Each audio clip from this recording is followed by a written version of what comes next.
Новото уставно име на земјава влегува во личните карти, но граѓаните немаат обврска да ги менуваат веднаш.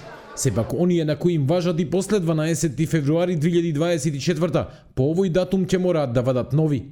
Измените на законот за лични карти стигнаа пред надлежната собраниска комисија. Владата, која е предлагач на овие измени, предвидува новите лични карти да се усогласат и со законот за јазиците. Тоа значи дека личните карти на албанците во земјава автоматски ќе им се издаваат и на албански јазик. На припадниците на останатите етнички заедници, овој личен документ ќе им се издава на нивниот јазик и писмо само ако тоа го побараат од надлежниот орган. Според СДСМ, со овие измени се унапредуваат граѓанските права. Целата онаа документација која што е поврзана со издавањето од моментот кога ќе поднесете барање па до моментот на издавањето на личната карта да биде на нивниот јазик. Од опозицијата велат дека ќе интервенираат само ако оценат дека со овие измени се прекршуваат човековите права.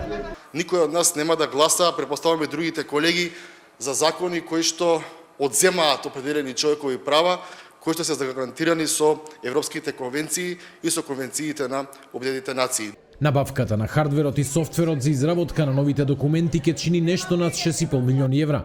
Парите се веќе обезбедени од буџетот, но и покрај тоа, од владата велат дека ова нема да предизвика фискални импликации и за неговото спроведување не се потребни дополнителни пари од државната каса. Наведените финансиски средства се однесуваат за целиот пакет на лични документи, лични карти, патни исправи, возачки дозволи, дозволи за престој на странци. Истовремено, укажуваме дека финансиските средства се враќаат согласно динамиката на издавањето на личните документи на граѓаните. Од почетокот на месецов веќе се издаваат и пасоши со новото уставно име. Исто како и кај личните карти, и старите патни исправи ќе важат до 12 февруари 2024. Промената на личните документи се прави поради преспанскиот договор со Грција, според кој рокот на сите документи со старото име истекува за 5 години по неговото влегување во сила. Премиерот Заев најави дека тој ќе биде првиот кој ќе добие пасош со Република Северна Македонија.